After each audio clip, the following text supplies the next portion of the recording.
आज हम कक्षा 7वीं विषय विज्ञान में हम लोग चैप्टर 13 पढ़ रहे थे, है ना।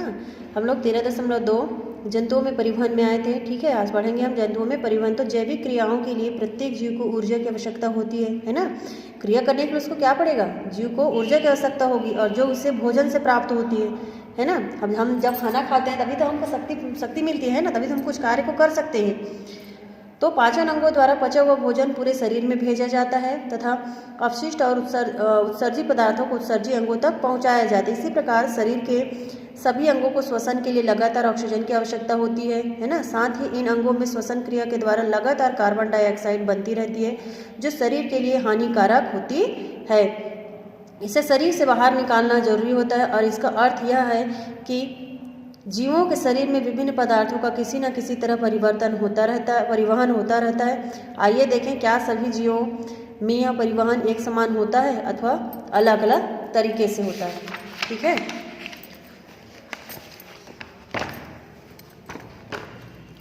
तो देखते हैं कि आप जानते हैं कि कुछ जीव ऐसे अमीबा, पैरामीशियम आदि इतने छोटे होते हैं कि इन्हें हम सूक्ष्मदर्शी से ही देख सकते हैं, है ना। इतने छोटे होते हैं पैरामीशियम, अमीबा, जिसको हम क्या करते हैं, सूक्ष्मदर्शी यंत्र से ही हम उसको देख पाना संभव होता है। ठीक है, चूँकि अधिकांश सूक्ष्म एक कोशीय जीव पानी में रहते हैं, अतः इनमें विसरण विधि द्वारा विभिन्न पदार्थ शरीर के भीतर अथवा बाहर पहुँचते रहते हैं, है ना। अब हम देखेंगे मनुष्यों में रक्त परिवहन। तो मनुष्यों में रक्त परिवहन कैसे होता है देखना। तो मनुष्यों में विभिन्न पदार्थों के परिवहन का काम रक्त करता है कि नहीं। हमारे शरीर में खून रहेगा तभी तो हमारा शरीर जो है वो कार्य करेगा।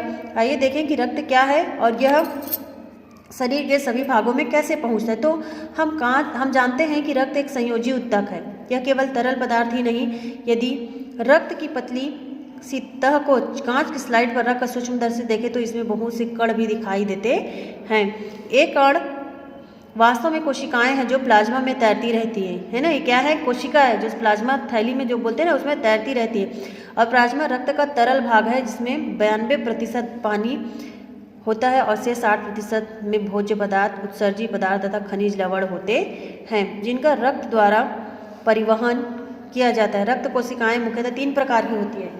कितने प्रकार की होती है रक्त कोशिकाएं? एक तो लाल रक्त कणिकाएं, दूसरा श्वेत रक्त कणिकाएं, और तीसरा है प्लेटलेट्स। ठीक है, ये संयोजी ऊतक है, आपको दिख रहा है इसमें श्वेत रक्त कणिकाएं हैं ये, है ना। ये प्लेटलेट्स है, और ये है हमारी लाल रक्त कणिकाएं जिसमें लाल यहाँ पे दिखाई दे रहे हैं। तो हम सबसे पहले देखेंगे लाल रक्त कणिकाएं क्या हैं। तो ये लाल रंग की कोशिकाएं हैं जो आकार में छोटी व संख्या में अधिक होती है ना, इसलिए रक्त का रंग लाल दिखाई देता है। आकार में छोटी और संख्या में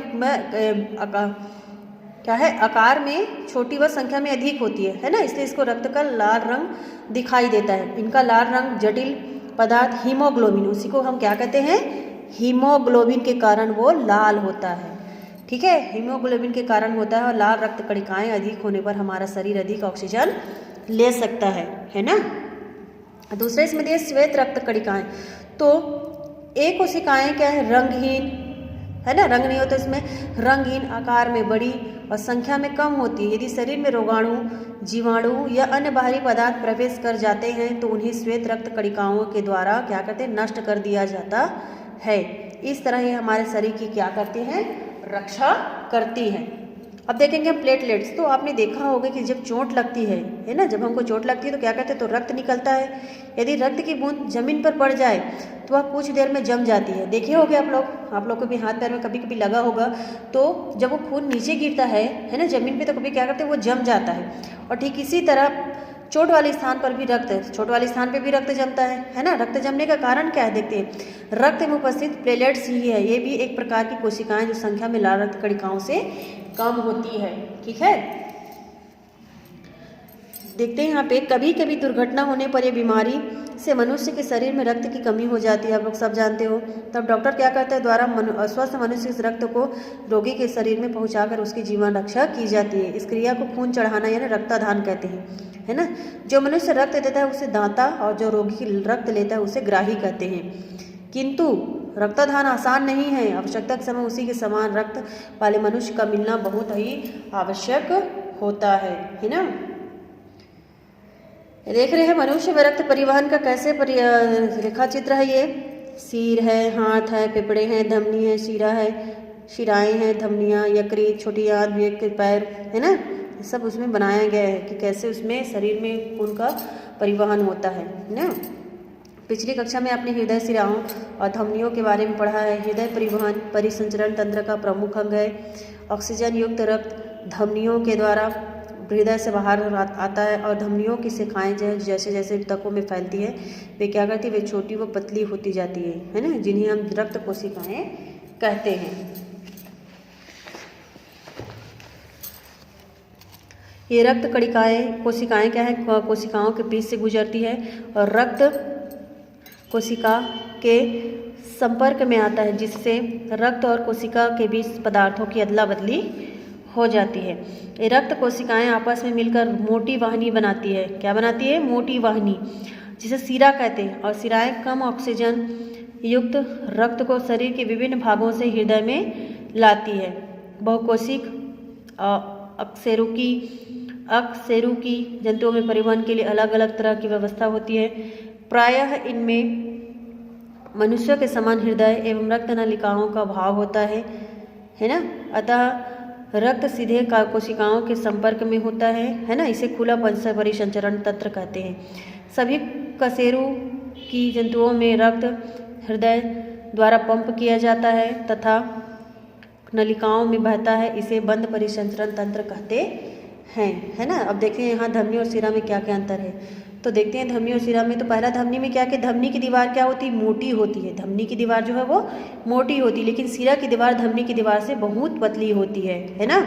दूसरा, ये अंदर से संकरी होती है और ये अंदर से चौड़ी होती है। दीवार मोटी होने के कारण इसमें रक्त ना होने पर भी ये चिपकती नहीं है ना। और दीवार पतली होने के कारण इसमें रक्त ना होने पर ये चिपक जाती है। चौथा, इसमें रक्त तेज गति से झटके के साथ बहता है धमनी में ना, और शिरा में इसमें रक्त धीमी व एक गति से बहता है। तो डॉक्टर जब हाथ पकड़कर नब्ज देखते हैं तब वास्तव में धमनी में रक्त बहने के कारण होने वाले झटकों को ही गिनते हैं, है ना। आप भी हम उन्हें महसूस कर सकते हैं।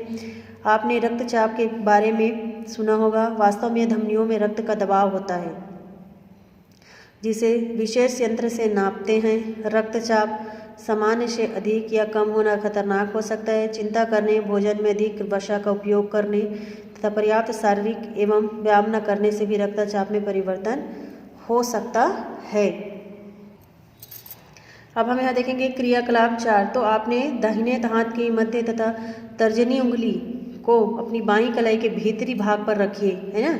जिसे 13.5 यहाँ देख रहे हो, ये कैसे कर रहे हैं, है ना, वैसे उपयोग करके देखिए।